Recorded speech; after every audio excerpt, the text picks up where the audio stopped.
ప్రపంచ అవనికపై సత్తా చాటుతున్న మన తెలుగు బిడ్డ అంతర్జాతీయ ఆర్థికవేత్తగా గుర్తింపు పొందారు ఆయన.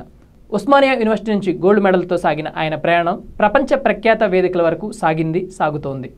బ్రిక్స్లో ఆయన ఎగ్జిక్యూటివ్ మెంబర్. రైతు బిడ్డ నుంచి ప్రపంచం గుర్తించే ఎకనామిస్ట్గా ఎదిగారు. ఆయనే ప్రొఫెసర్ రవీంద్ర రైనా. ప్రస్తుతం ఆయన వన్ ఇండియా స్టూడియోలో ఉన్నారు. సార్ నమస్కారం sir, welcome to one India. నమస్తే లింగారెడ్డి గారు. సార్, ఫస్ట్ ఆఫ్ ఆల్ సబ్జెక్ట్లోకి వెళ్లే ముందు బ్రీఫ్గా మీ గురించి, అసలు ఒక రైతు బిడ్డ నుంచి బ్రిక్స్ ఎగ్జిక్యూటివ్ మెంబర్ వరకు మీ ప్రయాణం ఎలా సాగింది, మా వ్యూవర్స్ కోసం చెప్పండి. థ్యాంక్ యూ లింగారెడ్డి గారు. మీకు మీ యొక్క టీవీ ఛానల్కు నన్ను ఆహ్వానించినందుకు అందరి వ్యూవర్స్ అందరికీ కూడా ధన్యవాదాలు. నేను ఒక రైతు బిడ్డను. ఎర్రబెల్లి విలేజ్ మాది, బీందరిపల్లి మండలం కింద ఉంటుండేది. పివి నరసింహారావు గారి మండలు, మా మండలు రెండు ఒకటే అనమాట. పివి నరసింహారావు గారి విలేజ్ వంగర, మాది ఎర్రబెల్లి. ఆ రెండు ముల్కనూరు దగ్గరలో ఉంటుండేది అనమాట. అక్కడ నేను ఎస్ఎస్సి వరకు కంప్లీట్ చేసుకున్నాను. గవర్నమెంట్ స్కూల్లోనే కంప్లీట్ చేసుకున్నాను. జెడ్పిహెచ్ఎస్ గవర్నమెంట్ స్కూల్లో కంప్లీట్ చేసుకున్నాను మెట్రికులేషన్.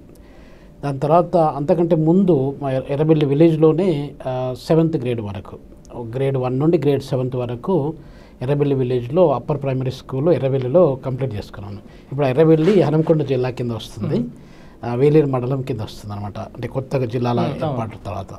దాని తర్వాత హుజరాబాద్లో గవర్నమెంట్ ప్రభుత్వ కళాశాల, జూనియర్ కళాశాలలో ఇంటర్మీడియట్ కంప్లీట్ చేసుకొని డిగ్రీ కొరకు నేను హనంకొండకి వెళ్ళాను. హనంకొండ కాకతీయ విశ్వవిద్యాలయంలో Kakatiya university degree college, Kakatiya degree college అని ఒకటి ఉంటుంది, బస్ స్టాండ్ దగ్గర ఉంటుంది. అక్కడ నేను డిగ్రీ కంప్లీట్ చేసుకొని అప్పుడు ఉస్మానియాకి వచ్చాను అనమాట. ఉస్మానియాకి రావడం కూడా ఫస్ట్ టైం నేను. సో జర్నీ ఉస్మానియాలో అంటే 1990లో నాకు డిగ్రీ కంప్లీట్ అయిపోయింది రెడ్డి గారు. 1990 నుండి 90 ఆగస్టులో నేను ఉస్మానియాకి వచ్చాను. నాకు I got 8th rank in the MA economics entrance టెస్ట్లో 8th ర్యాంక్ వచ్చింది ఉస్మానియాలో. సో దానిలో భాగంగా ఆర్ట్స్ కాలేజ్లో, college of arts and social సైన్స్లో నేను మాస్టర్ డిగ్రీ 1990 నుండి 92 మధ్యలో కంప్లీట్ చేసుకున్నాను. కంప్లీట్ చేసుకున్న తర్వాత అంటే అప్పుడు నాకు రిలేటివ్స్ కానీ తర్వాత తెలిసిన వాళ్ళు కానీ హైదరాబాద్లో ఎవరు లేరు.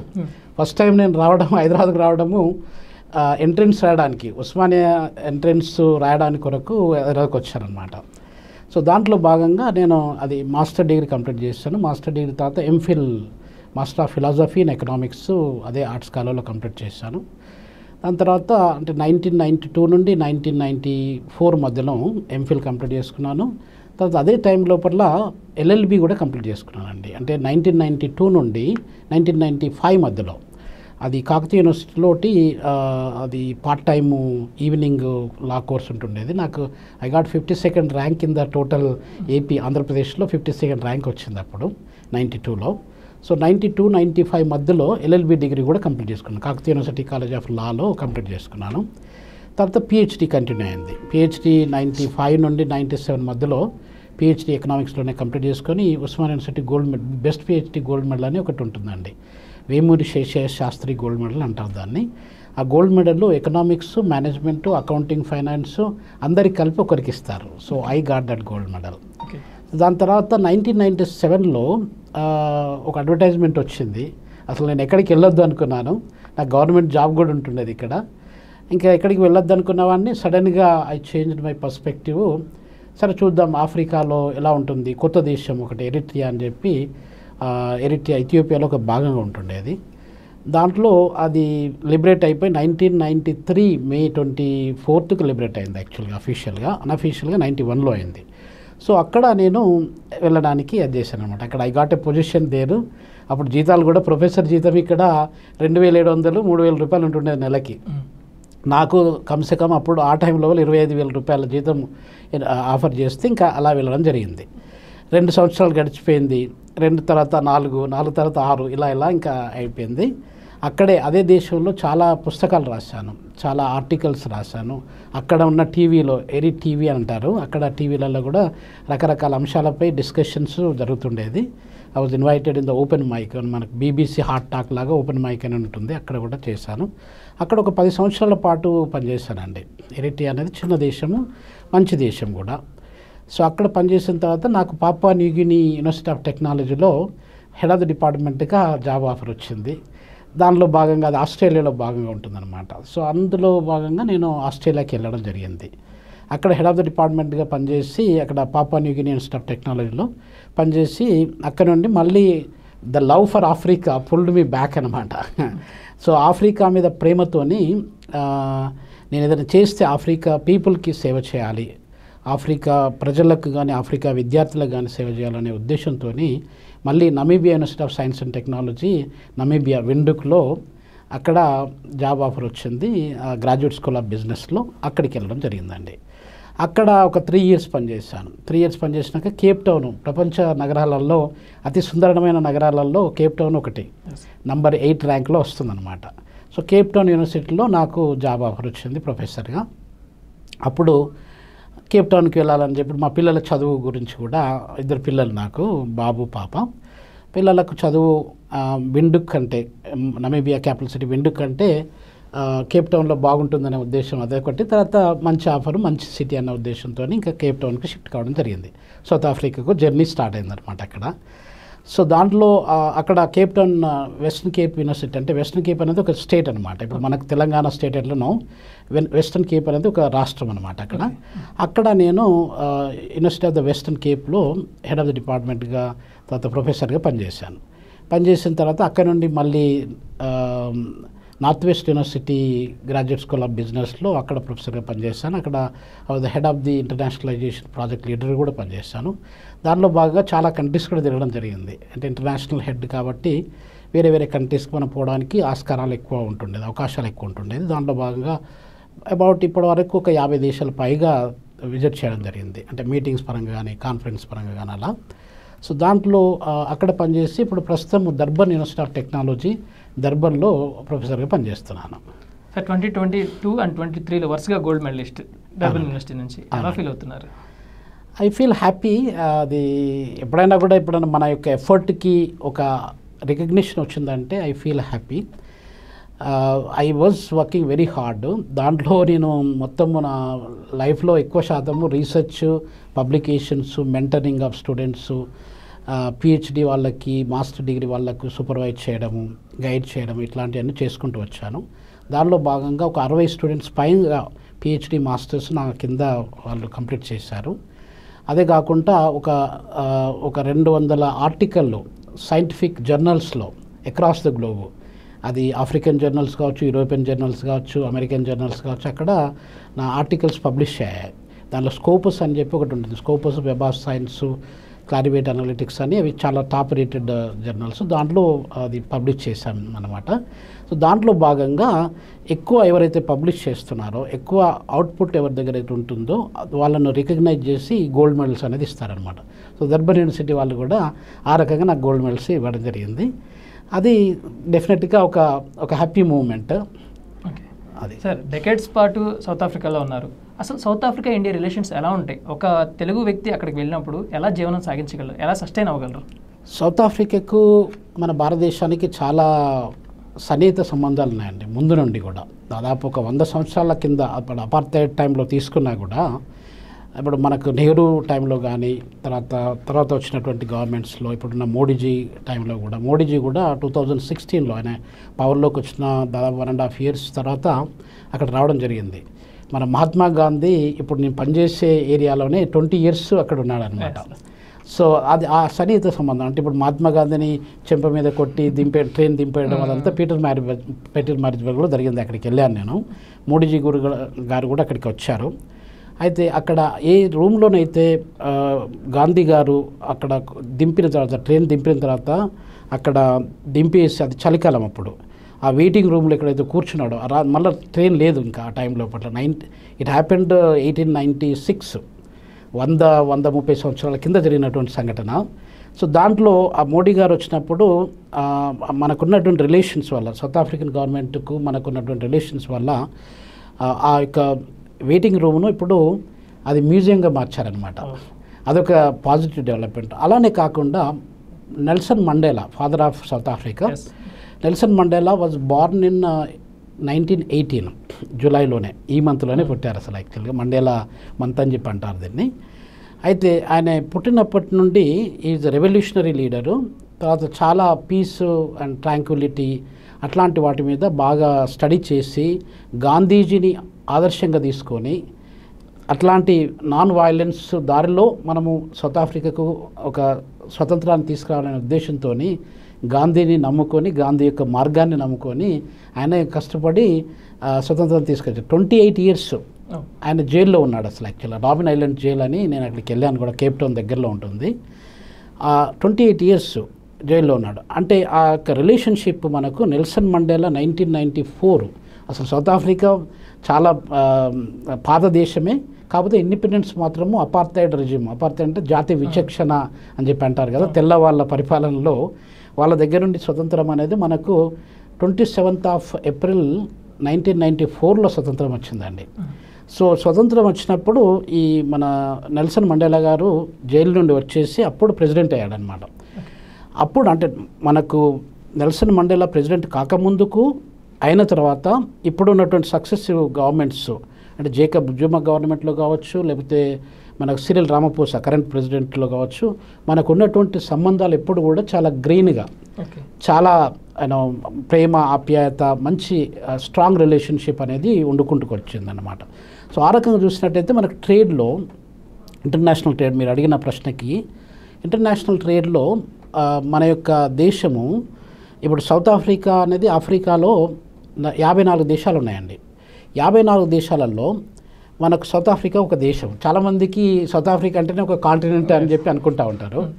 సో ఈ 54 దేశాలలో రెడ్డి గారు, అది south Africa is the largest economy అనమాట. మొత్తం ఒకప్పుడు నైజీరియా ఉంటుండేది, ఇప్పుడు number 1 south Africa, number 2 Egypt, number 3 Algeria, తర్వాత నైజీరియా, ఇలా వస్తుందన్నమాట. అంటే టాప్ 4 ఎకానమీస్లో ఇది వస్తాయి. సో దాంతోపాటు మన యొక్క ట్రేడ్ రిలేషన్షిప్ చాలా బాగుందండి. ఇప్పుడు మన మైనింగ్ కంపెనీస్, మన బిజినెస్ టైకూన్స్ లైక్ అదానీ గారు కానివ్వండి, అంబానీ గారు కానివ్వండి, తర్వాత Lakshmi Mittal, the man who is behind the aluminium industries, aluminium companies. So వీళ్ళు రకరకాల, అంటే గోల్డ్ మైన్స్లో కూడా south Africa is the largest producer of gold in the whole world అండి. అది 1904 నుండి 2006 వరకు south Africa is the only country in the world which was with the largest producer of gold. ఇప్పుడు కూడా one of the top producers. So మన gold మైన్లో ఒక రకంగా, తర్వాత రకరకాల కోల్ మైన్స్ కావచ్చు, రకరకాల మైనింగ్లో, ఈవెన్ ప్లాటినం మైన్స్ కావచ్చు, దాంట్లో మన ఇన్వెస్ట్మెంట్స్ బాగున్నాయి, మన యొక్క గవర్నమెంట్ టు గవర్నమెంట్ రిలేషన్షిప్ బాగుంది, బిజినెస్ కమ్యూనిటీకి మనకు కూడా రిలేషన్షిప్ బాగుంది. ఇంకొక విషయం ఏంటంటే అండి, ఇప్పుడు మనకు హై కమిషనర్ ఆఫ్ ఇండియా అక్కడ ప్రిటోరియాలో ఉంటుంది. అది కాకుండా Cape town is one of the capital cities. South Africa has got 3 capital cities అండి. సో దాంట్లో Cape town is the legislative capital. అక్కడ మనకు కౌన్సిలేట్ జనరల్ ఆఫీస్ ఉంది మన ఇండియన్ కమ్యూనిటీ యొక్క విషయాలను చూడడానికి. తర్వాత జోహాన్స్బర్గ్ ఈజ్ ద కమర్షియల్ క్యాపిటల్, మనకు ముంబై లాగా ఎట్లనో కమర్షియల్ క్యాపిటల్, అక్కడ ఒకటి కౌన్సిలేట్ జనరల్ ఆఫీస్. దర్బన్ నేను ఉండే ప్లేస్లో కూడా కౌన్సిలేట్ జనరల్ ఆఫీస్ ఉంది. మొత్తము సౌత్ ఆఫ్రికా మొత్తం మీద చూసుకున్నట్టయితే మన ఇండియన్ పాపులేషన్ అనేది ఎక్కువ శాతం, అంటే మహాత్మా గాంధీ గారి టైంలో అంతకంటే ముందు మైగ్రేట్ అయినటువంటి, అంటే అక్కడ ఉన్నటువంటి షుగర్ కేన్ ఇండస్ట్రీలో పనిచేయడానికి లేబరర్స్గా మన వాళ్ళు వెళ్ళారండి. సో అట్లా పనిచేసిన వాళ్ళ కమ్యూనిటీ, వాళ్ళ సంతతి అనేది 1.2 million పీపుల్ ఉన్నారండి మన వాళ్ళు. అంటే మన ఇండియా తర్వాత ఎక్కువ శాతము ఇండియన్స్ బయట ఉన్నటువంటి దేశం సౌత్ ఆఫ్రికానే. సో కాబట్టి ఆ యొక్క రిలేషన్షిప్ అనేది చాలా కంట్రీస్తోని, ఇండియాకు తర్వాత రకరకాల కంట్రీస్ కొన్ని రిలేషన్షిప్ బిల్డప్ అయినాయి, కొన్ని రిలేషన్షిప్ స్ట్రెయిన్ అయినాయి. కానీ సౌత్ ఆఫ్రికాకు ఇండియాకు ఉన్న రిలేషన్షిప్ మాత్రం ఆల్వేస్ గ్రోయింగ్ అనమాట, with lot of kind of strong relationship. Sir, present సబ్జెక్ట్లోకి వెళ్దాం. Present burning issue artificial intelligence. ప్రపంచాన్ని అదే రూల్ చేస్తుంది. అయితే artificial intelligence impact world economy మీద ఎలా ఉంది? సార్, ఆర్టిఫిషియల్ ఇంటెలిజెన్స్ అనేది రెడ్డి గారు ఇప్పుడు 1950sలో అది ఒక రీసెర్చరు యొక్క వర్డ్ని కాయిన్ చేశాడనమాట. ఆ వర్డ్ని ప్రిపేర్ చేశారు. చాలామంది మనకు తెలియదు, అంటే దాదాపు 70 years పైన ఆ టైం లోపట్ల ఒక బ్రిటిష్ అతను ఆయన కాయిన్ చేశాడు. పేరు నాకు గుర్తుకు రావట్లేదు సరిగా, రాబర్ట్ సంథింగ్ ఏదో ఉంది. అయితే ఇప్పుడు మనకు ఒక 15-20 సంవత్సరాల మధ్య నుండి ఈ ఆర్టిఫిషియల్ ఇంటెలిజెన్స్ అనేది చాలామందికి తెలుస్తూ ఉందన్నమాట. అంటే ఇంతకుముందు మనకు అంత అవగాహన లేకపోతుండేది. Yes. దాన్ని ఆర్టిఫిషియల్ ఇంటెలిజెన్స్ కావచ్చు, మెషిన్ లెర్నింగ్ కావచ్చు, డీప్ లెర్నింగ్ కావచ్చు, క్లౌడ్ టెక్నాలజీస్ కావచ్చు, రోబోటిక్ టెక్నాలజీస్ కావచ్చు.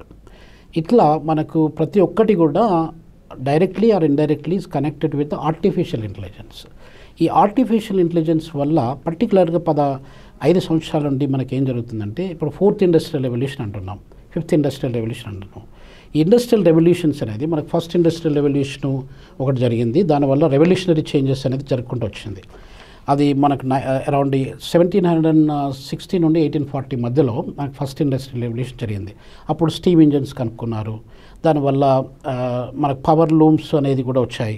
అప్పుడు హ్యాండ్లూమ్స్తోనే ఎక్కువగా మనం చేనేత వస్త్ర ప్రపంచంలో బట్టలు నేయడం జరుగుతుండేది. ఇట్లాంటి రెవల్యూషనరీ చేంజెస్ జరిగినాయి. అంటే లేబర్స్ అనేవాళ్ళు విలేజ్ నుండి పట్టణాలకు మైగ్రేట్ కావడం, దాంతోపాటుగా మనకు రా మెటీరియల్స్ వాళ్ళకి కావాలంటే ఇప్పుడు బ్రిటన్, తర్వాత జర్మనీ అట్లాంటి యూరోపియన్ కంట్రీస్లో జరిగింది కాబట్టి ఆ కాలనైజేషన్ ప్రాసెస్ అనేది కూడా అప్పుడు స్టార్ట్ అయింది అనమాట. అసలు ఇండస్ట్రియల్ రెవల్యూషన్ అనేది లేకపోతే ఈ కాలనైజేషన్ అనేది కూడా మనకు లేకుండే, భారతదేశం కూడా బ్రిటిష్ వాళ్ళ చేతిలోకి పోవడానికి ఆస్కారం ఉంటుండేది.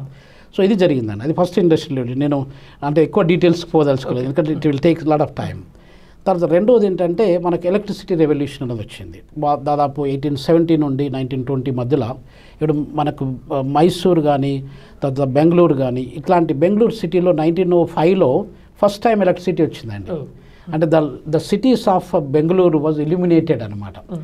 సో అలాంటి డెవలప్మెంట్ అంటే ఎన్ని సంవత్సరాలు, ఇప్పుడు దాదాపు 120 years బ్యాక్ మనకి ఎలక్ట్రిసిటీ కూడా లేకుండా అసలు యాక్చువల్గా.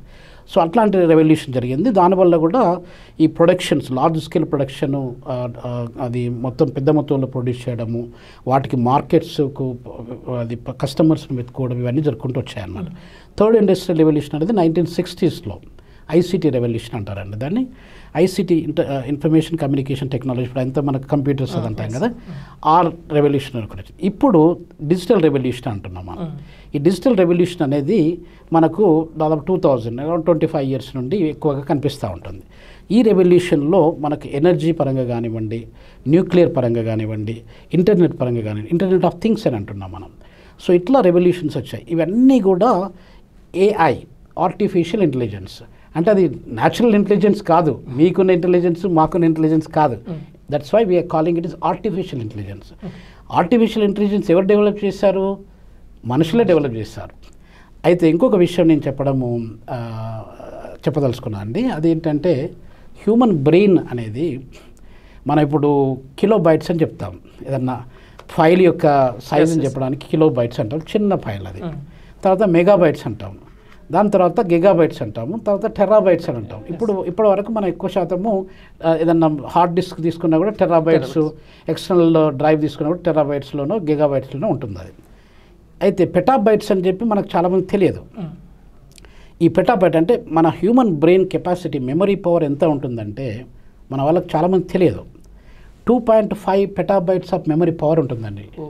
అంటే దాదాపు ఎన్ని గిగాబైట్స్, 2500 పైన గిగాబైట్స్ కంటే ఎక్కువగా మనకు మెమరీ పవర్ ఉంటుంది. ఆ మెమరీ పవర్ మనము ఉన్నట్టు తెలియదు మనకి, దాన్ని యూజ్ చేయము. సో ఏది చేసినా కూడా అండి ఆర్టిఫిషియల్ ఇంటెలిజెన్స్లో human brain is more powerful than the artificial intelligence. ఇప్పుడు చాట్ జీపీటీ అని వచ్చిందండి. చాట్ జీపీటీలో మీది ఏది కావాలన్నా, ఇన్ఫర్మేషన్ కావాలన్నా కూడా you just put that information and you just give the command. In fraction of seconds it gives you the entire information. అది జరుగుతుంది. అంటే హ్యూమన్ బీయింగ్ అనేవాడు లేజీ అయిపోతున్నాడు. సో దాన్ని మనం హ్యూమన్ బ్రెయిన్ని యూజ్ చేయకుండా దాని మీద డెవలప్ చేస్తాం. ఒక ఎగ్జాంపుల్ చెప్తాను మీకు. నేను పిహెచ్డీ చేసేటప్పుడు నాకు దాదాపు 5 years టైం పట్టిందండి పిహెచ్డీ కంప్లీట్, నేను రిజిస్ట్రేషన్ అయినప్పటి నుండి కంప్లీట్ చేసుకోవడానికి. నా స్టూడెంట్స్, పిహెచ్డీ స్టూడెంట్స్ ఉన్నారు. ఒక ఆర్టికల్ రాయండి, మనం ఒక జర్నల్కి పబ్లిష్ చేస్తామనంటే within 1 day they are coming with an article and giving to me and I was so surprised. ఇదే ఎలా అవుతుంది? నేను ఒక్కొక్కసారి 3 నెలలు పడుతుంది, సంవత్సరం కూడా పడుతుంది నాకు, మీకు 1 dayలో ఎట్లా అవుతుంది అని అంటే they are using this short cut methods, AI. Artificial intelligence వల్ల మీకు హ్యూమన్ బ్రెయిన్ అంటే మన యొక్క టాలెంట్ని మనం యూజ్ చేయలేకపోతున్నాం. That is the detrimental effect అండి. దీనివల్ల ఇప్పుడు మీరు అడిగిన క్వశ్చన్కి సమాధానం ఏంటంటే రెడ్డి గారు, ఈ యొక్క మనకు గత 5 years నుండి తీసుకున్నట్టయితే ప్రపంచంలో మిలియన్స్ ఆఫ్ జాబ్స్ లాస్ట్ అండి. అంటే మనకు లేబర్ మార్కెట్ మీద ఎంత ఇంపాక్ట్ చూపిస్తుందంటే అది మిలియన్స్ ఆఫ్ జాబ్స్, దాదాపు ఒక 92 మిలియన్ జాబ్స్ వర్ లాస్ట్ అండి. ఇప్పుడు ఇంకా వచ్చే 5 ఇయర్స్ లోపల మనకు 2028లో కానివ్వండి, 2030 ఒక 5 ఇయర్స్ 3 to 5 ఇయర్స్ టైంలో తీసుకున్నట్టయితే there was a survey that was done recently. There was the future jobs report అని వరల్డ్ ఎకనామిక్ ఫోరం వాళ్ళు 7th of January 2025లో జస్ట్ ఒక 6 months బ్యాక్ ఒక డీటెయిల్డ్ రిపోర్ట్ దాన్ని వాళ్ళు పబ్లిష్ చేశారు. దానిలో ఆన్లైన్లో కూడా ఎవరైనా చదవాలనుకుంటే కూడా అది అందుబాటులో ఉంటుంది. ఆ రిపోర్ట్ ప్రకారంగా రెడ్డి గారు 170 million jobs are going to be created. అంటే మనకి ఇప్పుడు జాబ్స్ లాస్ అయినా ఎంత అయినాయి, 92 మిలియన్ జాబ్స్ అయినాయి. ఇప్పుడు వచ్చే టైం లోపల కూడా ఇంకొక 50 మిలియన్ 60 మిలియన్ జాబ్స్ అనేది జాబ్ లాస్ అనేది జరుగుతుంది. ఇప్పుడు మనం ఆఫెన్గా మనము న్యూస్ పేపర్లో కానివ్వండి, మాస్ మీడియాలో కానివ్వండి, టీవీ ఛానల్లో కానివ్వండి జాబ్ లాసెస్ గురించి చూస్తూ ఉంటాం. గూగుల్ 3,000 మందిని తీసేశారని, అమెజాన్ కూడా తీసేశారని, ఇలా రకరకాలుగా మనం చూసుకుంటూ వస్తున్నాము. సో ఈ యొక్క జాబ్ లాసెస్ అనేది, రిట్రెంచ్మెంట్ అనేది ఈ టెక్నాలజికల్ చేంజెస్ రావడం వల్ల మనకు జాబ్ లాసెస్ అనేది చాలా జరుపుకుంటూ వస్తుందండి. దానివల్ల మనకు జాబ్స్ ఎక్కువ క్రియేట్ అవుతున్నాయి. దేనిలో క్రియేట్ అవుతున్నాయి? IT related, AI related only. ఇప్పుడు నేనున్నాను, ఐఎమ్ 55 years old. నా యొక్క జనరేషన్లో చాలామందికి ఏఐ అంటే తెలియదు. ఇప్పుడు మీలాంటి యంగ్స్టర్స్ మొన్న వాళ్ళు డేటా సైన్స్ కావచ్చు, లేకపోతే ఇన్ఫర్మేషన్ టెక్నాలజీలో ఇంజనీరింగ్ చేసిన వాళ్ళు, ఇట్లాంటి సాఫ్ట్వేర్లో చదువుకున్న వాళ్ళు, వాళ్ళకు జాబ్స్ ఎక్కువ రావడానికి ఆస్కారం ఉంటుంది. అంటే రీస్కిల్లింగ్, అప్స్కిల్లింగ్. ఆ యొక్క స్కిల్, ఆ డెక్స్టరిటీ మీ దగ్గర ఉన్నట్టయితేనే కానీ మీకు ఆ జాబ్ రావడానికి ఆస్కారం ఉంది. ఇప్పుడు ఏమవుతుంది, డిజిటల్ డివైడ్ అయిపోతుంది అనమాట. అంటే మన యొక్క ప్రపంచం యొక్క మానవ దాన్ని ఏమంటారు ఎంప్లాయ్మెంట్ ఏదైతే ఉంటుందో, ఉద్యోగులు ఎవరైతే ఉంటారో వాళ్ళని మనం డివైడ్ చేస్తున్నాం. డివైడ్ చేయడం వల్ల సో ఎవరైతే టెక్నాలజికల్లీ సౌండ్ పీపుల్ ఉన్నారో వాళ్ళకే జాబ్స్, మిగతా వాళ్ళకి జాబ్స్ లేవు. ఇంకొక విషయం ఏంటంటే రెడ్డి గారు, ILO international labour organization statistics ప్రకారంగా చూసుకున్నట్టయితే గత రాబోయే ఒక 10 yearsలో around 40% of the jobs that are existing now they will be completely disappear అండి. So this will have a detrimental effect. So ఇది మనకు కొంచెము భయాన్ని సృష్టిస్తూ ఉంటుందన్నమాట. ఆ భయంతో పాటుగా మనకు ఉద్యోగాలు కూడా వస్తున్నాయి. కాకపోతే ఏంటంటే ప్రజలు, పీపుల్, ఎడ్యుకేటెడ్ కమ్యూనిటీ కావచ్చు, లేకపోతే సెమీ ఎడ్యుకేటెడ్ పీపుల్ కావచ్చు, వాళ్ళు ఎప్పటికప్పుడు స్కిల్ను డెవలప్ చేసుకుంటూ ఉండాలన్నమాట. కోర్సెరా అని రకరకాల గూగుల్ రిలేటెడ్ కోర్సెస్ ఉన్నాయి. యూట్యూబ్లో కూడా మనకు కోర్సెస్ చాలా దొరికిపోతాయి. వాటిని కొంచెం టైం స్పెండ్ చేసి వాళ్ళు ఎప్పటికప్పుడు డెవలప్ చేసుకున్నట్టయితే జాబ్ మార్కెట్ గురించి మనం అంత వరి కావాల్సిన అవసరం లేదు. కాకపోతే ఏంటంటే స్కిల్ డెవలప్మెంట్ అనేది కంపల్సరీ అనమాట.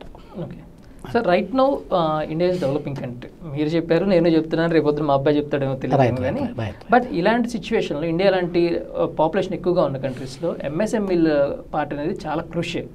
బట్ ఇప్పుడు MSMEల్లో కూడా ఆర్టిఫిషియల్ ఇంటెలిజెన్స్ రావడం వల్ల ఇండియన్ ఎకానమీ పైన MSMEలు కానీ వీటిపైన కానీ ఎలాంటి ఇంపాక్ట్ ఉండబోతుంది? సార్, అది వెరీ గుడ్ ప్రశ్న అండి రెడ్డి గారు. ఇప్పుడు ఏం జరుగుతుందంటే MSMEస్ నంబర్స్ మనం చూసుకున్నట్టయితే ఇండియాలో, మన భారతదేశంలో 63 మిలియన్లు, అంటే 6,03,00,000, దాదాపు ఏపీ పాపులేషన్ కంటే ఎక్కువగా మన దగ్గర MSMEస్ ఉన్నాయి మన దేశంలో. మీరు సౌత్ ఆఫ్రికా పాపులేషన్ చూసుకున్నట్టయితే, the country where I come from now, south Africa population మొత్తం దేశం యొక్క జనాభా అనేది 62 మిలియన్లు మాత్రమే. అంటే అక్కడి జనాభా కంటే మన యొక్క దేశంలో ఉన్నటువంటి MSMEస్ నంబర్స్ ఎక్కువ ఉన్నాయండి.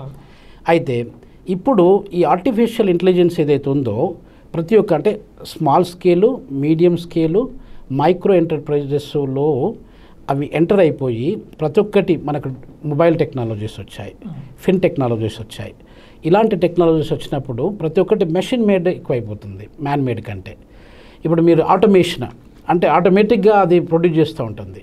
ఒక కోకోకోలా ఫ్యాక్టరీ నేను ఒక ఆఫ్రికన్ కంట్రీలో పనిచేసినప్పుడు 2004లో ఒక ఆఫ్రికన్ కంట్రీ విజిట్ చేసినప్పుడు వాళ్ళు బిఫోర్ ఆటోమేషను అప్పుడు 8,000 Coca Cola bottles per day produce చేసేవాళ్ళండి.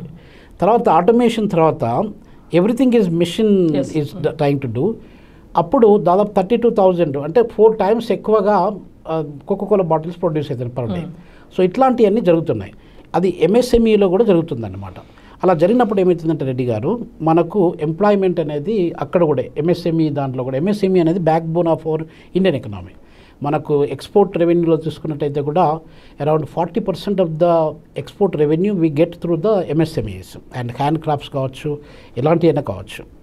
అలా కాకుండా మనకి ఇంకొకటి ఏంటంటే ఎంప్లాయ్మెంట్ కూడా చాలామంది కొన్ని lakhs of people millions of people వాళ్ళు 100 మిలియన్ల పైన పీపుల్ ఎంఎస్ఎంఈలో జాబు వాళ్ళకు ఉన్నదండి. సో అట్లాంటి జాబ్స్ను మనకి ఆటోమేషను, తర్వాత ఈ మెషిన్స్, ఏఐ టెక్నాలజీ ఇవన్నీ రావడం వల్ల, ఫిన్టెక్ ఇట్లా రావడం వల్ల అవన్నీ జాబ్స్ అన్ని కట్ డౌన్ అయిపోతుంది. అది డెట్రిమెంటల్ ఎఫెక్ట్ అయిపోతుంది భారతదేశ ఆర్థిక వ్యవస్థ మీద. గురించి అప్పటికే మనకు భారతదేశంలో అన్ఎంప్లాయ్మెంట్ రేట్స్ అనేది ఇంక్రీజ్ అవుతున్నాయి. That is very terrifying point అండి. ఇట్లాంటి టెరిఫికేషను వాటిని మనం రెగ్యులేట్ చేయాలంటే గవర్నమెంటు ఈ యొక్క ఏఐ టెక్నాలజీస్ మీద రెగ్యులేషన్స్, మొరాలిటీసు, ఎథిక్స్ బేస్ చేసుకొని వాటిని రెగ్యులేట్ చేసుకుంటూ పోతే మనము వీటిని కాపాడుకోవడానికి ఆస్కారం ఉంటుంది.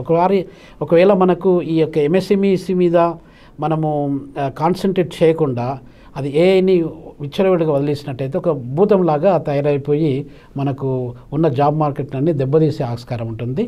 అప్పుడు ప్రజలలో ఒక రకమైన అన్రెస్ట్ అనేది పెరిగిపోతుందండి. So that would be detrimental effect. అందుగురించే మనం ముందు జాగ్రత్తగా ఈ సైబర్ లాస్, ఈ ఇన్ఫర్మేషన్ ఏఐ టెక్నాలజీ రిలేటెడ్ లాస్ను ప్రొడ్యూస్ చేసి వాటిని మనం పర్ఫెక్ట్గా ఇంప్లిమెంట్ చేసినట్టయితే we can protect the MSMEs అండి. సార్, ఇంపోర్ట్స్ గురించి మాట్లాడారు కాబట్టి ఇంపోర్ట్ అండ్ ఎక్స్పోర్ట్స్ గురించి రీసెంట్గా ట్రంప్ ప్రెసిడెంట్ అయిన తర్వాత టారిఫ్ల మీద డ్రాస్టిక్ డెసిషన్ తీసుకున్నారు. అయితే నిన్న బ్రిక్స్ సమావేశం అనంతరం కూడా ఆయన బ్రిక్స్లో ఏ కంట్రీస్ అయితే పార్టిసిపేట్ చేసినాయో వాటిపైన మళ్ళీ నేను టారిఫ్లు పెంచుతున్నారు. ఎలా చూడాలి, ఇది మనకి ఎంత ఎఫెక్ట్ అవుతుంది? సార్, ఇప్పుడు ఎలా ఉందంటే పరిస్థితి, ట్రంప్ గారు 2వ టర్మ్లో పరిపాలనలోకి వచ్చిన తర్వాత 20 జనవరి 2025లో రెండవసారి అనే పరిపాలనలోకి వచ్చాడండి అమెరికన్ అధ్యక్షుడిగా. అప్పటి నుండి విదిన్ 1-2 డేస్ లోపలనే అతను చాలా డ్రాస్టిక్గా చేంజెస్ తీసుకురావాలి. అమెరికా ఫస్ట్ అనే నినాదంతో అన్నిటినీ మన ఇండియన్స్ మీద కానీ, తర్వాత ప్రపంచంలో ఉన్నటువంటి మైగ్రెంట్ స్టూడెంట్స్ కావచ్చు, మైగ్రెంట్ లేబర్స్ కావచ్చు, వాళ్ళందరి మీద ఉక్కు పాదం పెట్టి అతను బాగా రెగ్యులేట్ చేసుకుంటూ వస్తున్నాడు గత 4-5 మంత్స్ నుండి. బ్రిక్స్ అనేది ఒక పవర్ఫుల్ ఆర్థిక వ్యవస్థ అండి. అది Brazil, Russia, India, China and south Africa. So ఈ ఫస్ట్ 5 కంట్రీస్ అనేది బ్రిక్ అనేది, ఒక బ్రిక్తోనైతే మనం బిల్డింగ్ కట్టలేం కదండి. అదే అందు గురించి వాళ్ళు చాలా జాగ్రత్తగా చైనా కానీ, ఇండియా కానీ, తర్వాత బ్రెజిల్ కానీ ఇవన్నీ కూడా ఏ కంట్రీని, మన ఆఫ్రికాను మనం వదలకూడదు. ఫ్యూచర్ ఆఫ్ వరల్డ్ ఎకానమీ కావచ్చు, ఫ్యూచర్ ఆఫ్ ద వరల్డ్ అనేది ఆఫ్రికా ఖండంలో ఉందండి. ఎందుకంటున్నానంటే ఈ మాట, ఆఫ్రికాలో మీకు దాదాపు 58% గోల్డ్ డిపాజిట్స్, ప్రపంచంలో ఉన్నటువంటి గోల్డ్ డిపాజిట్లు ఆఫ్రికాలో ఉన్నాయి. 60% పైన డైమండ్ డిపాజిట్స్ కూడా ఆఫ్రికాలో ఉన్నాయి. 75% ప్లాటినం డిపాజిట్స్ కూడా ఆఫ్రికాలో ఉన్నాయి. ఇంత ఆర్థికంగా కానీ మనకు వనరుల పరంగా కానీ చూసినట్టయితే ఆఫ్రికాలో చాలా రిసోర్సెస్ ఉన్నాయండి. సో ఆఫ్రికాను మనం నెగ్లెక్ట్ చేసినైతే బాగుండదు కదా. అందుగురించి ఆఫ్రికా ఖండం కూడా 2వ పెద్ద ఖండం అండి. అది దాదాపు 31.2 మిలియన్ స్క్వేర్ కిలోమీటర్స్ ల్యాండ్. మన ఏషియాలో 46 మిలియన్ స్క్వేర్ కిలోమీటర్లు ఉంటే అది 31.2. సో అట్లాంటి పెద్ద ఖండాన్ని మనం మిస్ చేస్తే బాగుండదు అని చెప్పి ఇంకొక పార్ట్నర్ ఎవరుంటే బాగుంటుంది అని చెప్పి ఎదిగితే అప్పుడు సౌత్ ఆఫ్రికాను పికప్ చేశారండి. South Africa was been the largest economy for very long time and it is one of the sophisticated education system కావచ్చు, హెల్త్ సిస్టమ్ కావచ్చు, ఇవన్నీ చూసుకున్నట్టయితే that is one of the best countries. So then they pick up 2010లో invite చేశారు. 2011 నుండి it became the member అండి. ఇప్పుడు bricks అయింది. ఇప్పుడు బ్రిక్స్ మనం బిల్డింగ్ కట్టినా, బ్రిడ్జ్ కట్టినా, ఏది కట్టినా కూడా బ్రిక్స్తో కడతాం, బ్రిక్తో కట్టలేము. సో దానిలో అంటే ఆ రకంగా చూసుకున్నట్టు, లాజికల్గా చూసుకున్నట్టయితే కూడా they just wanted to justify. So ఇట్లా బ్రిక్స్ అనేది ఒక పవర్ఫుల్ ఎకనామిక్ బ్లాక్ అండి, economic and political bloc. Global సౌత్లో మనకు చాలా వరకు ఏమవుతుందంటే ఈ సౌత్ ఎకానమీస్ అంటే మన ఇండియా కావచ్చు, చైనా కావచ్చు, ఈ మన ఏషియాలో ఉన్నటువంటి మెజారిటీ కంట్రీస్, ఒక జపాను, సింగపూరు, సౌత్ కొరియా తప్ప మిగతా అన్నీ కూడా డెవలపింగ్ కంట్రీసే. మీరు అన్నట్టుగా ఆఫ్రికాలో మొత్తం ఆఫ్రికా అంతా కూడా డెవలపింగ్ కంట్రీసే. లాటిన్ అమెరికాకి వెళ్ళినా కూడా including Brazil is developing countries. So ఇలాంటిప్పుడు మనకు ఒక పవర్ఫుల్ శక్తి అంటే ఎకానమీ, ప్రపంచ ఆర్థిక వ్యవస్థ అనేది ఒక 25% ఆఫ్ ది వరల్డ్, అప్పుడు అమెరికా కావచ్చు, G7 కంట్రీస్ అంటాం మనము, ఇలా ఉందన్నమాట. అంటే డెవలప్డ్ కంట్రీస్, కెనడా కావచ్చు, ఆస్ట్రేలియా కావచ్చు, జర్మనీ, ఫ్రాన్స్ ఇట్లాంటి దేశాలు. ఈ దేశాలు 25% ఉన్నాయి, మనమేమో 75% ఉన్నాము. మనకు ఒక వాయిస్ లేకుండా అయిపోయింది. మనం డెసిషన్ మేకింగ్లో కానీ గ్లోబల్ ఎకనామిక్ ఆర్డర్లో కానీ శాసించే అధికారం మన దగ్గర లేదు. దాంట్లో భాగంగా ఈ యొక్క దేశాలు అంటే ఇండియా మన ముందు నడుస్తూ ఈ బ్లాక్ను డెవలప్ చేశాయండి. ఇప్పుడు 2011 నుండి ఇప్పటి వరకు దాదాపు మొన్ననే మీరు అన్నట్టుగా బ్రెజిల్లో last week just few days back 6th 7th జూలైలో మీటింగ్ జరిగింది బ్రెజిల్లో. తర్వాత మన 2028లో మనకి వస్తుంది మళ్ళీ. సో ఇట్లా రొటేట్ అవ్వకుంటూ వస్తుంది అనమాట. అయితే ఇప్పుడు ఈ బ్రిక్స్ అనేది అంటే కొత్త కంట్రీస్ కూడా జాయిన్ అవ్వకుంటూ వస్తున్నాయి. ఇప్పుడు లాస్ట్ ఇయర్ ఈ ఇయర్ తీసుకున్నట్టయితే మళ్ళీ ఇంకా అడిషనల్గా 5 కంట్రీస్ అంటే ఇప్పుడు ఒరిజినల్ మెంబర్స్ 5 ఉంటే అడిషనల్గా 5 కంట్రీస్ జాయిన్ అయినాయండి. దాంట్లో మీకు ఇరాన్ ఒకటి జాయిన్ అయింది. తర్వాత ఇథియోపియాలో మొత్తము క్రాడిల్ ఆఫ్ మ్యాన్కైండ్ అంటారు దాన్ని. మన మానవ వ్యవస్థ అనేది అక్కడ నుండి స్టార్ట్ అయింది అసలు కొన్ని millions of years. Ethiopia is one of the highly populated country after Nigeria, అదొకటి జాయిన్ అయింది. దాని తర్వాత యుఏఈ అంటారు, యునైటెడ్ అరబ్ ఎమిరేట్స్. అదే దుబాయ్ అని చెప్పి మనం చాలామంది అనుకుంటాం, కానీ దుబాయ్తో పాటుగా అది యుఏఈ అనేది ఒక కంట్రీ, ఎమిరేట్స్, అదొకటి జాయిన్ అయింది. దాని తర్వాత ఇప్పుడు ఇండోనేషియా, ఈజిప్ట్ కూడా జాయిన్ అయిందండి. సో ఈ కంట్రీస్ అన్నీ కలిపి ఇప్పుడు 10 దేశాలు అయినాయండి బ్రిక్స్లో. ఈ 10 కంట్రీస్ యొక్క పాపులేషన్ తీసుకున్నా, 10 కంట్రీస్ యొక్క ఆర్థిక వ్యవస్థ తీసుకున్నా G7 కంట్రీస్ కంటే ఎక్సీడ్ ఎప్పుడు అయిపోయినాం. మనం 5 మెంబర్స్ ఉన్నప్పుడే G7కి ఎక్సీడ్ అయిపోయినాము. ఇప్పుడు చేసుకున్నట్టయితే ఇంకెక్కువ మనం వీఆర్ పవర్ఫుల్ బ్లాక్ అనమాట. సో ఈ పవర్ఫుల్ బ్లాక్ మనకు కోఆపరేషన్ అనేది ఇంపార్టెంట్. మనకు కోఆపరేషన్ లేనట్టయితే మన ఈ డెవలప్డ్ కంట్రీస్ వాళ్ళు ఎవరైతే ఉన్నారో మనల్ని ఎప్పుడు వాళ్ళు రూల్ చేసుకుంటూ వెళ్తుంటారు అన్నమాట.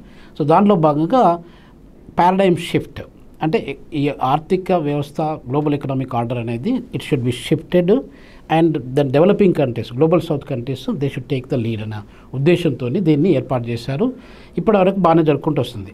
అయితే ట్రంప్ గారికి కానీ ఈ యొక్క డెవలప్డ్ కంట్రీస్ కానీ దానికి ఈ యొక్క formation of BRICS they didn't like అండి. వాళ్ళకి నచ్చదు. ఎందుకు నచ్చదు అంటే మనం ఒక పవర్ఫుల్ వ్యక్తిగా ఒక బ్లాక్గా ఎదిగినప్పుడు వాళ్ళ మాట, అమెరికా మాట కానీ యూరోప్ మాట కానీ మనం వినాల్సిన అవసరం లేదు కదా. మనము మన కరెన్సీని మనం యూజ్ చేసుకుంటాం, మనము డాలర్ని యూజ్ చేయాల్సిన అవసరం లేదు. సో దాంట్లో అతనికి కూడా కోపం వచ్చి అతను ఈ యొక్క పాలసీస్ అన్ని చేంజ్ చేసుకుంటూ వచ్చారు. అంటే బ్రిక్స్ కంట్రీస్ మీద అడిషనల్ టారిఫ్స్ను ఇంపోజ్ చేసుకుంటూ వచ్చాడు. ఈ మధ్యన అంటే ఫ్యూ డేస్ బ్యాక్ ఒకవేళ బ్రిక్స్ కంట్రీస్కి ఎవరైనా సపోర్ట్ చేసినట్టయితే వాళ్ళ మీద కూడా ఒక 10% అడిషనల్గా టారిఫ్ పెడతామని చెప్పి వచ్చారనమాట. సో ఇట్లాంటి పాలసీస్ వల్ల ఏమైనా జరుగుతుందంటే అమెరికా ఆర్థిక వ్యవస్థ కూడా నష్టం జరుగుతుంది. Doesn't mean that they are going to be benefited. ఎందుకంటే మనం ఇప్పుడు సపోజ్ ఇథియోపియా ఉందనుకోండి, ఇథియోపియా మొత్తము అమెరికాలో ఉన్నటువంటి కాఫీ ఎక్స్పోర్ట్స్ తీసుకున్నట్టయితే ఇథియోపియా ఒక్క దేశం నుండే 80% కాఫీ పోతుందండి అక్కడికి. ఇప్పుడు ఇలాంటి టారిఫ్స్ ఇంపోజ్ చేయడం వల్ల ఎవరికి నష్టమవుతుంది? Ethiopia can look for some other businessman కదా, బ్రెజిల్ కూడా లుక్ ఫర్ సమ్ అదర్ అది కదా. సో ఇట్లాంటి ఎఫెక్ట్ అనేది అమెరికా మీద కూడా పడుతుంది. షార్ట్ టర్మ్ అంటే దుందుడుకు మన ఏమంటారు దాన్ని పాలసీస్ని మనం ఇంప్లిమెంట్ చేసినట్టయితే మనకు ఎక్కువ నష్టం జరుగుతుంది. అందుగురించి ఎప్పుడైనా కూడా ఇట్లాంటి ఎకనామిక్ పాలసీస్ మనం ప్రిపేర్ చేసేటప్పుడు చాలా ఆచితూచి చాలా జాగ్రత్తగా దాని యొక్క రిపర్కషన్స్ ఎలా ఉంటాయి అనేది ఒక ప్రాపర్ డిస్కషన్లో ఎకనామెట్రిక్స్ ద్వారా కానీ మనము ఎస్టిమేషన్ చేసి మనకు లాస్ ఎంత అవుతుంది, లాభం ఎంత అవుతుంది అని చూసుకొని అప్పుడు మాత్రమే ఇంప్లిమెంట్ చేస్తే బాగుంటుందండి. సో అమెరికా ఇలా చేయడం వల్ల మనకు కూడా కొంత నష్టం జరుగుతుంది కంపల్సరీ. ఎందుకంటే మనం ఇంతకుముందు పే చేసే టారిఫ్స్ కంటే ఇప్పుడు ఎక్కువ పే చేయడం వల్ల మన యొక్క గూడ్స్ కూడా అక్కడ ఎవరు కొనడానికి ఆస్కారం ఉండదు, మన ఎక్స్పోర్ట్ కూడా తగ్గిపోవడానికి ఆస్కారం ఉంటుంది. ఇట్లాంటి టెంపరీ ప్రాబ్లమ్స్ అనేది మనకు ట్రేడ్లో క్రియేట్ కావడానికి ఆస్కారం ఉంటుంది. సో కాబట్టి ఇవన్నీ కూడా ఎప్పుడైనా కూడా ఇవన్నీ మన యుద్ధ ప్రాతిపాదిక మీద మనము ఇంపోజ్ చేసుకుంటూ వెళ్ళినట్టయితే మనకు లాభం కంటే నష్టం జరుగుతుంది. కాబట్టి we should SIT and negotiate around the round table. అప్పుడు మీకు ఎంత లాభం అవుతుంది, మాకెంత లాభం అవుతుంది, ఎలా చేస్తే బాగుంటుంది అని చేసుకున్నట్టయితే కొంచెం బాగుంటుంది. ప్రపంచ ఆర్థిక వ్యవస్థ కూడా బాగా జరుగుతుంది. Sir right now global south మీద గ్లోబల్ నార్త్ ఎప్పుడు అప్పర్ హ్యాండ్ ఉండాలని వాళ్ళు చూస్తూనే ఉంటారు. మన ఇండియా పాకిస్తాన్ వార్ సిచ్యువేషన్ అప్పుడైనా, right now Ukraine Russia war situation అయినా ట్రంప్ నేను మీడియేటింగ్ చేయాలి, నేనే పెద్దనలా ఉండాలనే భావన ఆయన క్రియేట్ చేస్తున్నారు. అంటే ఇవన్నీ ఈ వార్ సిచ్యువేషన్స్ ఇన్ఫ్లేషన్కి దారితీసే అవకాశాలు కూడా ఉన్నాయి. ఇప్పుడు ట్రంప్ టారిఫ్లు కానీ లేదంటే వార్ సిచ్యువేషన్స్ కానీ ఇన్ఫ్లేషన్స్ కానీ అసలు మొత్తం బ్రిక్స్లో వీటి గురించి డిస్కషన్ వచ్చిందా, వరల్డ్ ఎకానమీ గురించి, అంటే వీటిని ఎలా ఓవర్కమ్ చేసుకోవచ్చు? తప్పకుండా అండి. అది యాక్చువల్గా ఇన్ఫ్లేషన్ ఇప్పుడు మనకు ఎకానమీలో ఎప్పుడు స్టేబుల్గా ఉండదండి. ప్రపంచ ఆర్థిక వ్యవస్థ అనేది మనకి ఇప్పుడు జ్వరము వస్తుంది, అప్పుడప్పుడు దగ్గు జలుబు ఇలా అయితే వస్తాయో ప్రపంచ ఆర్థిక వ్యవస్థ కూడా అప్స్ అండ్ డౌన్స్ అనేది జరుగుతూ ఉంటుంది అనమాట. ఇప్పుడు రిసెషన్ మనం గ్లోబల్ ఎకనామిక్ రిసెషన్ అనేది 2007-2008 మధ్యలో వచ్చింది. ఇప్పుడు కూడా అసలు యాక్చువల్గా మనం లిటరల్గా రిసెషన్ పీరియడ్లో ఉన్నట్లు లెక్క. సో కొంతమంది ఆర్థికవేత్తలు రిసెషన్లో లేము మేము అని అనడానికి ఆస్కారం ఉంటుంది, కానీ బట్ రియలిస్టిక్గా చూసినట్టయితే రిసెషన్లో ఉంటాం. ఆ రిసెషను, ప్రాస్పరిటీ, ఎకనామిక్ రికవరీ, డిప్రెషన్ అనేది ఒక 4 స్టేజెస్ ఉంటాయండి. ఈ రిసెషన్లో ఉన్నప్పుడు మనకు ఎకానమీ అనేది జాబ్ లాసెస్ కూడా ఎక్కువ జరుగుతుంటాయి. అది డిప్రెషన్కి వచ్చినప్పుడు ఇంకెక్కువ అవుట్పుట్ తగ్గిపోతుంది, జాబ్స్ తగ్గిపోతాయి. సో ఇలాంటి జరగడానికి ఆస్కారం ఉంది. ఇప్పుడు ఇన్ఫ్లేషన్ కూడా మనకి ఇప్పుడు మీరు ఒక మాట చెప్పారు, ఏది ఉక్రెయిన్ వారు రష్యాకు ఉక్రెయిన్కు దాదాపు 3 సంవత్సరాల నుండి మనకు వార్ జరుగుతుంది. వార్ జరగడం వల్ల అది వీట్ ప్రొడ్యూసింగ్ ఏరియా అండి. అలానే మనకు ఇప్పుడు సన్ఫ్లవర్ ఆయిల్ కూడా, ఇప్పుడు మేము ఆఫ్రికాలో ఎక్కువ శాతము సన్ఫ్లవర్ ఆయిల్, వీట్ అనేది యుక్రెయిన్ నుండి వస్తుంది మాకు. దాదాపు 60-70% of those products coming from that particular area. మాకు మొత్తం ఒక ఎగ్జాంపుల్ చెప్తాను మీకు. సౌత్ ఆఫ్రికాలో వార్ స్టార్ట్ అయినాక ఒక 3 months లోపట్ల మేము 50 randsకు, సౌత్ ఆఫ్రికన్ ర్యాండ్స్కు ఒక 2 liters ఆయిల్ కొనుక్కునేవాళ్ళు. ఆటోమేటిక్గా 120 randsకి వెళ్ళిపోయింది అది. సో అట్లా అంటే అది ఒక్కటే కాకుండా స్కేర్సిటీ ఆఫ్ కమోడిటీస్. అప్పుడు ఏమవుతుంది, ఇన్ఫ్లేషన్, అంతే ఆటోమేటిక్ ఇన్ఫ్లేషన్ జంపప్ అయిపోతుంది. సో ఇలాంటివి జరిగిపోయినాయండి. సో కాబట్టి వార్ అనేది ఎప్పుడు కూడా డిస్ట్రక్టివ్ ఇదండి. ప్రపంచంలో మనకు 2 ప్రపంచ యుద్ధాలు జరిగినాయి. పాకిస్తాన్కు మనకు యుద్ధం జరిగినాయి, చైనాకు మనకు యుద్ధం జరిగినాయి. ఇట్లా ఎన్ని యుద్ధాలు జరిగినా కూడా ఏ యుద్ధం ద్వారా ఎవరేం సాధించింది లేదు. Innocent people they lost their lives, soldiers they lost their lives, lot of destruction has been made. Economy కూడా చాలా దెబ్బతిన్నది. సో దీనివల్ల మనకు ఒరిగింది ఏం లేదు. కాబట్టి ఎప్పుడైనా కూడా నెగోషియేషన్ త్రూ కన్సల్టేషన్ ప్రాసెస్, మనకు హార్డ్ ఫీలింగ్స్ ఎంత ఉన్నా కూడా చివరికి మనము ఇప్పుడు ఈరోజు పాకిస్తాన్ కానీ ఇండియా కానీ ఎప్పుడు డివైడ్ అయ్యి ఇంకెక్కడికో ఒక 1,000,000 years తర్వాతనో పాకిస్తాన్ ఎక్కడికో వెళ్ళిపోతుంది, Africa side, India Asia side ఉంటుంది అనేది లేదు కదా. సో ఇట్లాంటి జరిగినా కూడా we will be remain the neighbours. So కాబట్టి we always should work hand in hand. Whatever differences we have, we should try to iron out those differences. అలా చేసుకుంటూ వెళ్ళినట్టయితే ప్రజలకు కానీ, ఆర్థిక వ్యవస్థకు కానీ, పొలిటికల్గా కానీ ఏ రకంగా కూడా మనకు కొంచెం సపోర్టివ్ ఉంటుంది. సో అది యాక్చువల్గా we all need to work out. So Trump గారి యొక్క అడ్మినిస్ట్రేషన్లో కూడా ఇలా చేయడం వల్ల మనకు లాభం కంటే నష్టం ఎక్కువ జరుగుతుందండి. ఓకే సార్, నెక్స్ట్ అసలు చాలా కీలకమైన విషయం. Right sir. మనకి ఇండియా లాంటి కంట్రీస్లో below middle class, above middle class అనే ఒక లైన్ ఉంది. అవునండి. ఈ లైన్ రోజు రోజుకి డాలర్తో కంపేర్ చేస్తే మన రూపాయి వాల్యూ పడిపోతూనే ఉంది. మీరు ఇందాక చెప్పినట్లు మీరు కంట్రీలో 50 రూపాయలకు ఆయిల్ కొన్నారు, దాని తర్వాత వార్ సిచ్యువేషన్ అప్పుడు 120కి కొన్నారని.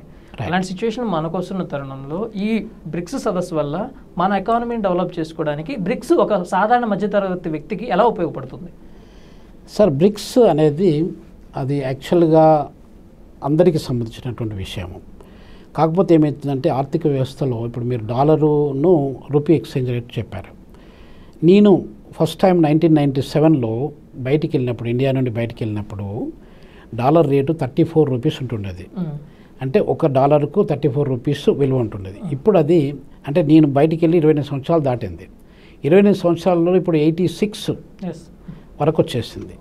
ఈ ఎక్స్చేంజ్ రేట్ అనేది చాలా వరకు మనకు డిప్రిషియేట్ అవ్వకుండా వచ్చింది. మన రూపీ అనేది డిప్రిషియేట్ అవ్వకుండా వచ్చింది. కొంతమంది ఎకనామిస్టులు ఏమంటారంటే ఇట్లా డిప్రిషియేట్ కావడం వల్ల మనకు లాభం జరుగుతుంది అని సపోర్ట్ చేయడానికి ఆస్కారం ఉంటుంది. ఎందుకంటే మన ఎక్స్పోర్ట్స్ అనేది ప్రపంచ మార్కెట్లో చీప్ అయిపోతాయి. ఇప్పుడు $100 ఒకప్పుడు అంటే 3,500 పెట్టి కొన్న వ్యక్తి ఇప్పుడు అది మనకు 8,000 అవుతుంది కదా. మనకు 8,000 అనేది మన వాల్యూ, కానీ వేరే వాడికి మాత్రం చీప్గా దొరికిపోతుంది. సో వాడు ఎక్కువ చీప్లో ఉండడం వల్ల ఎక్కువ మన ఆర్టికల్స్ని కానీ మన కమోడిటీస్ని కానీ ఎక్కువ కొంటాడు. కొనడం వల్ల మన ఎక్స్పోర్ట్స్ పెరుగుతాయి, ఇంపోర్ట్స్ తగ్గుతాయి అనేది ఒకటి ఎకనామిస్ట్స్ బిలీవ్ చేసేటువంటి ఫండమెంటల్ ప్రిన్సిపల్ అండి. ఇంపోర్ట్ ఏంటంటే ఇప్పుడు మనము ఒక కెమెరా ఉందనుకోండి, లేకపోతే ఒక సెల్ ఫోన్ ఉంది, మనం ఎక్కడో జర్మనీ నుండో లేకపోతే జపాన్ నుండో లేకపోతే చైనా నుండో ఇంపోర్ట్ చేసుకోవాలి. $200 ఉన్నప్పుడు అంటే మనం $35 ఉన్నప్పుడు $200 మనం క్యాలిక్యులేట్ చేసుకుంటే తెలిసిపోతుంది ఎంత వాల్యూ అనేది. ఇప్పుడు మనకు ₹86 ఉన్నప్పుడు ఎక్కువైపోయింది. సో ఎక్కువ ప్రైస్ ఉండడం వల్ల మనకు ఏమంటారు దాన్ని డిమాండ్ సప్లై అంటే కన్జ్యూమర్ సైకాలజీ ఏంటంటే తక్కువ ప్రైస్ ఉన్నప్పుడు ఎక్కువ కొంటారు, ఎక్కువ ప్రైస్ ఉన్నప్పుడు తక్కువ కొంటారు. సో అది తగ్గిపోతుంది అనేది ఒక నానుడి అండి. అయితే ఈ యొక్క మీరు చేసినటువంటి క్వశ్చను మనకు ఈ యొక్క ఆర్థిక వ్యవస్థ మీద అంటే poor will become a poorer, rich will become a richer, at the cost of the poorer rich is becoming the poorer, అది జరుగుతుందండి. ఇప్పుడు మనము జినీ కోఎఫిషియంట్ అనేది ఒక మెజర్మెంట్ ఉంటుందండి. కొర్రాడో జినీ అని ఒక ఇటాలియన్ ఎకనామిస్ట్ ఉండేది. 1911లో ఒక మెజర్మెంట్ దాన్ని డెవలప్ చేశారు అతను, స్టాటిస్టిషియన్ కూడా ఆయన. దానిలో జినీ కోఎఫిషియన్స్ అంటారు. జినీ కోఎఫిషియన్స్ అంటే ఇప్పుడు 0 నుండి 100 మధ్యన మనం పాయింట్స్ చూసుకున్నట్టయితే మన జీనీ కోఎఫిషియంట్ అనేది 0.31, 0.32 ఉన్నది. అది పెరుగుకుంటూ వస్తుంది ఈ మధ్యకాలంలో. గత 20 ఇయర్స్లో మీరు జీనీ కోఎఫిషియంట్ని అబ్జర్వ్ చేసినట్టయితే అంటే పూర్కు, రిచ్కు, మిడిల్ క్లాస్కు ఉన్నటువంటి డిఫరెన్సెస్ అనేది వైడ్ అయిపోతున్నాయండి. That's not good for the economy. Long రన్లో ఏమవుతుందంటే అన్రెస్ట్ పెరిగిపోతుంది, సోషల్ అన్రెస్ట్ పెరిగిపోయి పీపుల్ తిరుగుబాటు చేస్తారు. ఇప్పుడు మనకు సౌత్ ఆఫ్రికా కానీ బ్రెజిల్ కానీ ఇవి రెండు కూడా బ్రిక్స్లో భాగమే. అక్కడ జినీ కోఎఫిషియంట్ రేటు ఎంత ఉందంటే ఇప్పుడు 0.65 ఉంది. మన దగ్గరికి అంటే దాదాపు డబుల్ కంటే ఎక్కువ ఉంది అక్కడ. అందు గురించి క్రైమ్ రేట్ ఇప్పుడు బ్రెజిల్ మీరు సావ్ పావులోకి వెళ్ళిన Rio de Janeiro, I was there in Rio de Janeiro 2022లో ఉన్నాను, ఒక 3 years back I was there. Sao పావులో కూడా crime rate is more, South ఆఫ్రికాలో కూడా క్రైమ్ రేట్ ఈజ్ మోర్. ఎందుకు అవుతుంది? పీపుల్ ఎకనామికల్గా వీక్గా ఉన్నప్పుడు ఏ చిన్న అవకాశం వచ్చినా కూడా then they wanted to grab the opportunity. So అందు గురించి మన జీనీ కోఎఫిషియంట్ రేటు పెరగకుండా చూసుకోవాలండి. ఇప్పుడు పూర్కు మధ్యకు అంటే ఇప్పుడు మీరు అడిగిన క్వశ్చన్కు ఈ యొక్క బ్రిక్స్ వల్ల మన ఎకానమీ పవర్ఫుల్ అయినప్పుడు మనము we become 4th largest economy in the world అండి. జస్ట్ రీసెంట్లీ ఇంతకుముందు 5th largest ఎకానమీ ఉంటుండేది. అండ్ మనము around 4.1, 4.2 nearly trillions of dollars మనం గ్లోబల్ ఎకనామీకి కాంట్రిబ్యూట్ చేస్తున్నాం. అయితే ఇలా చేయడం వల్ల మధ్యతరగతి వారికి కానీ పూర్కి కానీ ఒరిగింది ఏంటి అనేది ప్రశ్న. ఇప్పుడు మన దగ్గర టాప్ రిచ్ పీపుల్ ఒక 1% ఉన్నారండి. మన దగ్గర మొత్తం బిలియనీర్స్ చూసుకున్నట్టయితే మొత్తం బిలియనీర్స్ లేరు మన దగ్గర. మనం we are the largest populated country in the world. 1.45 billion people, దాదాపు 145 కోట్ల జనాభా మన దగ్గర ఉన్నది ప్రస్తుతానికి. 145 కోట్ల జనాభాలో ఎంతమంది సూపర్ రిచ్ పీపుల్ ఉన్నారు? అంబానీ గారు లాంటి కానీ అదాని లాంటి కానీ తక్కువ మంది ఉన్నారు. 1% ఆఫ్ ద పీపుల్ వాళ్ళ ఆదాయం మొత్తము 50% ఆఫ్ ద ఎకానమీలో ఉందండి. అంటే మొత్తం మన ఆర్థిక వ్యవస్థ ₹1, ఒక ₹100 ఉన్నట్టయితే ₹50 1% పీపుల్ చేతిలో ఉంది. మిగతా 43% జనాభాలు వాళ్ళ దగ్గర 16% ఉందండి. సో అట్లాంటి డిఫరెన్సెస్ ఉన్నప్పుడు కష్టమైపోతుంది.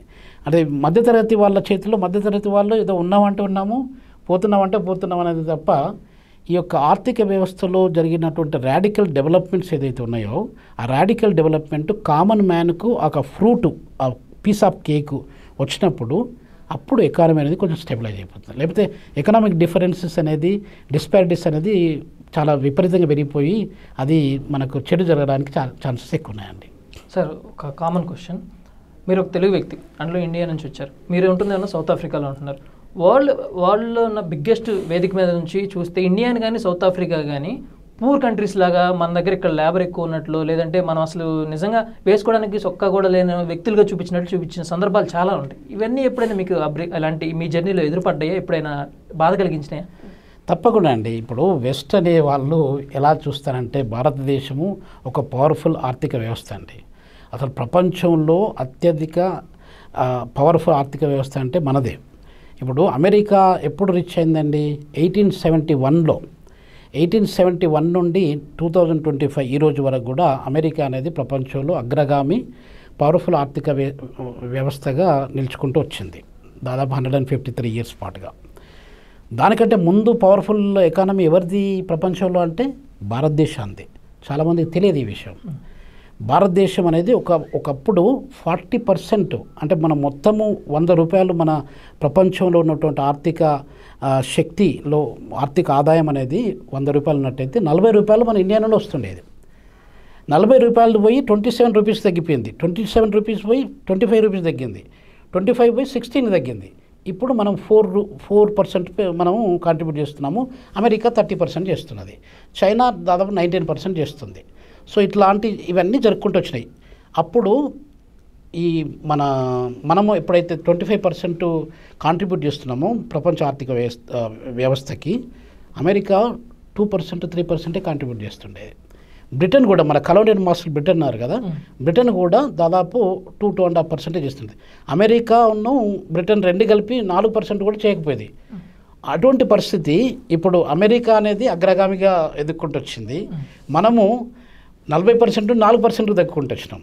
ఇప్పుడు మనకు 1947లో మనకు ఇండిపెండెన్స్ వచ్చినప్పుడు, 1950లో మనకు రిపబ్లిక్ అది అనౌన్స్ చేసుకున్నప్పుడు, అప్పటి నుండి ఇప్పుడు చూసుకున్నా కూడా అప్పుడు కూడా 4% కాంట్రిబ్యూట్ చేస్తున్నాము, ఇప్పుడు కూడా 4% చేస్తున్నాం.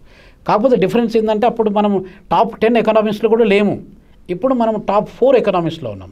మొన్నటి వరకు జపాన్ అనేది బికమ్ ద 4th లార్జెస్ట్, మనం దాన్ని కిక్అవుట్ చేసి ఇప్పుడు మనము become the 4th largest economy. జర్మనీకి మనకు పెద్ద తేడా లేదండి, జర్మనీ కూడా జస్ట్ మైనర్ చేంజ్తోని 3rd లార్జెస్ట్ ఎకనామీ ఉంది. We will become 3rd largest economy in the coming 3 years 4 yearsలో అయిపోతాం. What does that mean? మనం 3rd లార్జెస్ట్ ఎకనామీ అయినా 2nd లార్జెస్ట్ ఎకనామీ అయినా మన పీపుల్కి ఏం జరుగుతుంది, అసలు సామాన్యునికి ఏం జరుగుతుంది, సామాన్యుడు ఏ రకంగా బెనిఫిట్ అవుతున్నాడు, అది మనకు ఇంపార్టెంట్ క్వశ్చన్ అండి. ఇప్పుడు ఈ సామాన్యునికి బెనిఫిట్ జరగకపోతే, మన దగ్గర ఫార్మర్స్ ఉన్నారండి. ఫార్మర్స్ ఎంతమంది ఉన్నారు? 15 కోట్ల మంది ఫార్మర్స్ ఉన్నారంటే మన దగ్గర 145 కోట్ల మంది జనాభా ఉంటే యాక్టివ్గా పనిచేసే ఫార్మర్స్ అంటే నామకే వాస్తా నేను ఫార్మర్ని అని చెప్పుకోవడం వేరు, నిజంగా అగ్రికల్చర్ ఫార్మింగ్ చేయడం వేరు. సస్టైనబుల్ బేసిస్లో ఒక ఇయర్లో ఎన్నిసార్లు నువ్వు ల్యాండ్కి వెళ్తున్నావు అనేది చేయడం వేరు. అట్లా చూసుకున్నట్టయితే మన దగ్గర ఎంతమంది ఉన్నారండి రెడ్డి గారు? ఓన్లీ 150 million పీపుల్, అంటే అరౌండ్ 15 crore ఫార్మర్స్ మాత్రమే ఉన్నారు. ఈ ఫార్మర్స్ కానీ కామన్ మ్యాన్ 10,000 రూపాయలు కూడా సంపాదించని పరిస్థితిలో ఉన్న వాళ్ళు చాలామంది ఉన్నారండి. కొన్ని కోట్ల మంది ఉన్నారు మన దగ్గర. ఇప్పుడు 10,000 మంది ఒకరుంటే ఒకరికి ఒక్క రోజులో కొన్ని బిలియన్స్ ఆఫ్ డాలర్స్, ఒక $20 billion, $10 billion ఒక్క రోజులో వాళ్ళకి వచ్చినట్టయితే ఆ డిఫరెన్సెస్ అయితే it's not good for the economy అండి. సో కాబట్టి అందు గురించి ఎకనామిక్స్లో మేము ఏం చెప్తామంటే progressive taxation, regressive taxation. The more money you make, the more taxes you also should pay. So that we will try to equate అనమాట. ఆ ఎకనామిక్ జస్టిస్ అనేది మనము దానికి స్ట్రైక్ చేయడానికి ఆస్కారం ఉంటుంది. సో కాబట్టి ఏది జరిగినా కూడా ఇప్పుడు మనకు డచ్లో కానీ వేరే యూరోపియన్ కంట్రీస్లలో అక్కడ ఏం జరుగుతుందంటే వాళ్ళకి ట్యాక్స్ 60% ఇంపోజ్ చేస్తారు. ఎందుకు ఇంపోజ్ చేస్తారంటే ప్రిన్సిపల్ ఆఫ్ ఈక్విటీ, అందరూ ఏదో రకంగా బెనిఫిట్ పొందుతూ ఉంటారు. మన దగ్గర ట్యాక్స్ పే చేసే వాళ్ళు కనీసం 6% కూడా లేరండి. అలాంటప్పుడు కామన్ మ్యాన్ బెనిఫిట్ పొందాలంటే ఏం చేయాలి? That is what the fiscal policies, monetary పాలసీస్ని మనం అడ్జస్ట్ చేసుకుంటూ we have to support the people one side, we have to support the economy on the other side. Okay sir, thank you. So viewers చూశారు కదా, sir చెప్పిన చాలా valuable information ఈరోజు ఆయన మనకు అందించడం జరిగింది. ఇండియన్ ఎకానమీతో పాటు వరల్డ్ ఎకానమీ గురించి, ప్రస్తుతం ఉన్న సస్టైనబిలిటీ డెవలప్మెంట్ గురించి ఆయన చాలా విషయాలు ఈరోజు మనతో పంచుకున్నారు.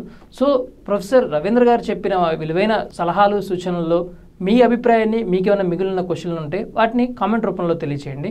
మరో అంశంతో మళ్ళీ కలుద్దాం. This is Lingareddy signing off. Thank you. Thank you. నమస్తే.